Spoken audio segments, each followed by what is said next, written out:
The most popular news headline last week was that because of Airbnb changes, the real estate market was going to crash. And this was called by Rich Dad Poor Dad author Robert Kiyosaki. Is it going to affect the market? I don't think so, but let's take a look at that. Before we get into the effect of the market, let's make sure we know where we are. The current economy, based on supply and demand, supply being the inventory of houses available for sale, and the demand being basically focused on interest rates. Let's take a look at those numbers. As you can see, we closed last week at 7.29%, interest rates up slightly over last week, all year long being between 6 and 7.5%. We've been bouncing around over 7 all of August and September now so far, but we've been in the basic range. I can tell you that as quickly as I've had some escrows fall out, buyers show up. I have new listings, buyers call right away. So at these rates, even though they're higher and it's not as intense as the demand was a year and 2 and 3 ago, right now the market still has plenty of demand, plenty of room to run. Now, on the supply side, inventory is still at all-time record level lows. We're currently the same as or slightly below 2 years ago, and down below last year by almost 20%, by 19.5%. As long as there's few houses to sell, about half as many in a normal market, you can't have a housing crash. There's just not enough sellers competing to drop the price. They simply will just not sell, maybe rent the property out or keep it. So the market is extremely tight. A great resource I use is Altos Research. It takes a whole snapshot of the entire market, and they're showing in the LA market, for example, right now, they're rating us about the 43, which is a seller's market, not dramatically so. It's been the 43, 44 range all along. One of the key metrics I always look at is the price per square foot. What do you get, when you buy a square foot of a house? Now that number's been declining recently to $813 per square foot, down from $825 a week ago. So, $12 is about 1.5%. All this really means is there's more cheaper, low quality homes being sold, less high dollar per square foot homes sold. But it's worth paying attention to because overall, that factor will play into the market and the demand overall. Now, one of the misleading headlines constantly is the conflation of homelessness and the amount of homes available for sale. Here's an example about what I mean. This is in Arizona.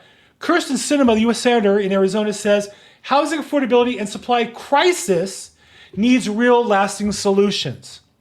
And you can quote her as she says in Washington, D.C., probably with no sense of what's really happening in Arizona, that Arizona's across the state are struggling to find housing they can afford. I'm sure there's some of that truth. And service providers are struggling to handle an influx of Arizonans experiencing homelessness. No, these are people who come in without a house. There's a difference between people who are homeless. They didn't have a house. They had a house. Now they don't have one. And when you import people who don't have homes, unless you also bring a supply of homes, bringing people without homes will increase homelessness by definition. And what's fascinating, like all politicians shall say, with real challenges require real solutions. No doubt she's going to tell us, like she's never built a house in her life. She's never, financed a house in her life. But she's going to tell us real solutions and not more tired partisan talking points. Yet all this really is a partisan talking point. And we know what the solution she's talking about is the government building housing. Well, let me ask you this. Look around your neighborhood.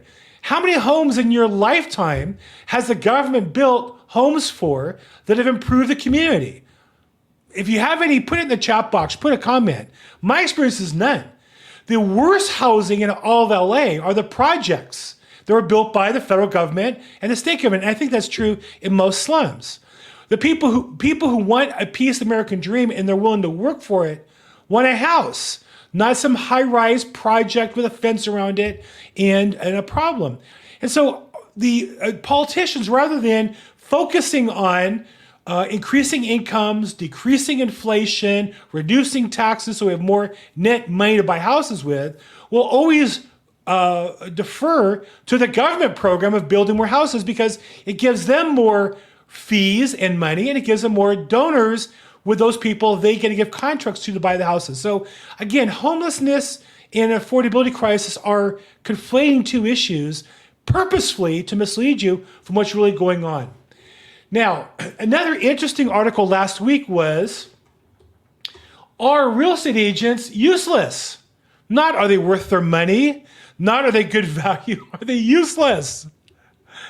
And one man's hilarious quest to find out. I'll give you a synopsis, since I read the article, is no, this guy could do it on his own, like many buyers I deal with and sellers. Yes, you can get a lot of information on the phone, but that's not the same as actually buying the house and closing on it.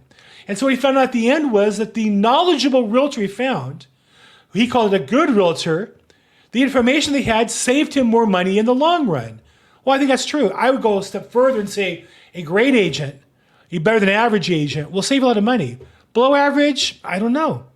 There are a lot of tools right now where sellers and buyers can do a lot of the work. And if the agent's below average, I think clients can replicate that on their own. But what they can't replicate is a great agent selling the home in particular, in my case, or working with buyers, which is also a circumstance. So I found the article interesting. It's linked in the article in my notes below. Next, another misleading article. I just think the press is full of it. Yahoo Finance again with how can I avoid adverse possession on a real estate property? Sounds scary, right? How can I avoid losing my property?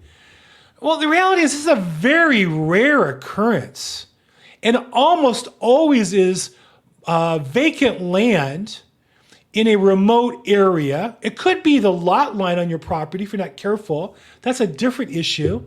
But the most common case of this is adverse possession of the entire property, where you lose possession, is a vacant lot out in the desert. You'll pay attention to it for 10, 20 years, and the neighbors goes through the process to acquire it through what's called adverse possession. And I've been on both sides of the buying those properties, selling those properties, helping people protect themselves.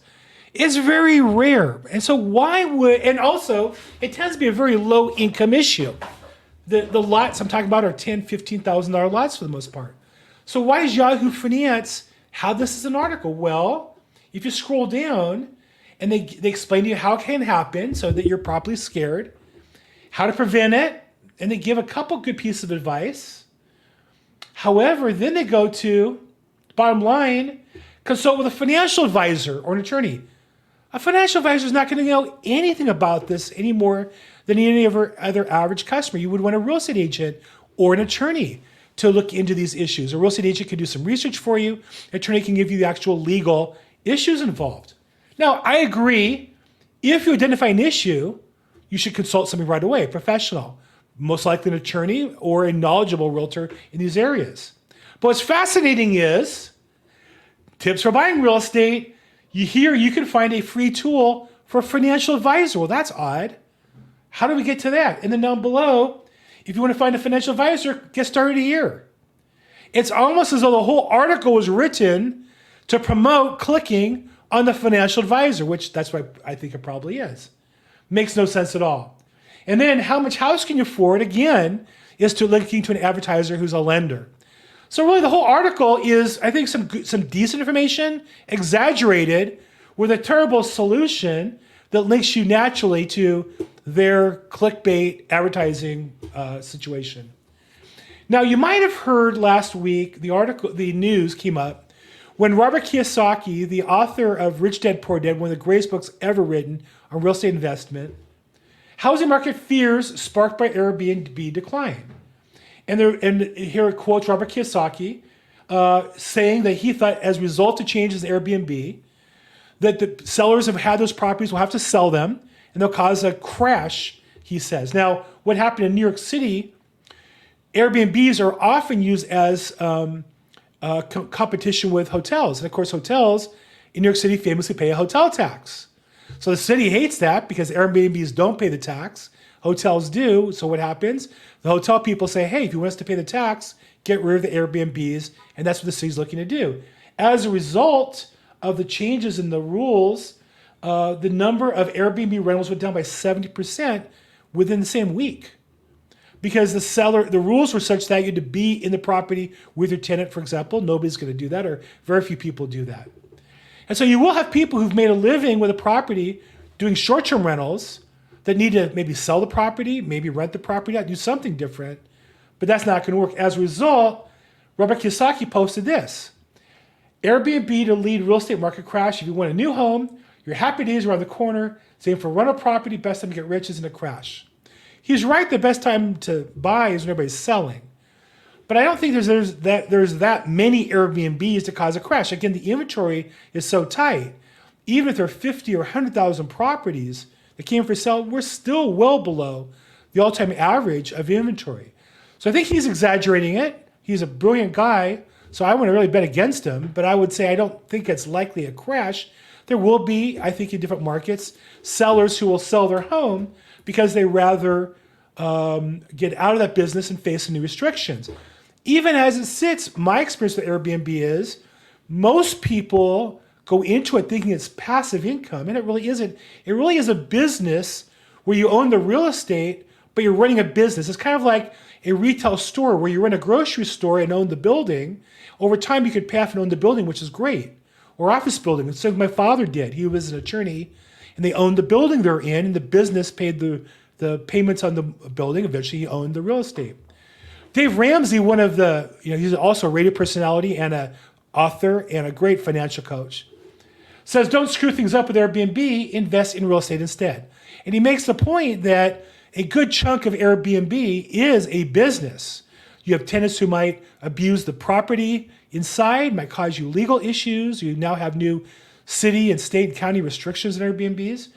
And I would agree with him. In general, unless you really know what you're getting into, I see a lot of talks about short-term rentals, and people get very excited about hearing about the numbers. But in reality, it's probably not suited for most people, especially if you're looking for passive income in real estate, where really this is like running a business that has a real estate component to it. So at the end of the day, what do? The real estate news is confusing. Well, I can help you. Let's put a plan together. If you're looking to buy, it's a great time. Less competition than 2 years ago. And if you're looking to sell, good demand. Let's get a plan together and let's figure out the best way to get you the best execution. So if I can help you, please reach out, call, text, or email me. See me on social media at LAProbate. If you like the video, please give it a thumbs up, like it, subscribe to it. If I can help in any way, please reach out. Make today your best day ever. Thank you so much.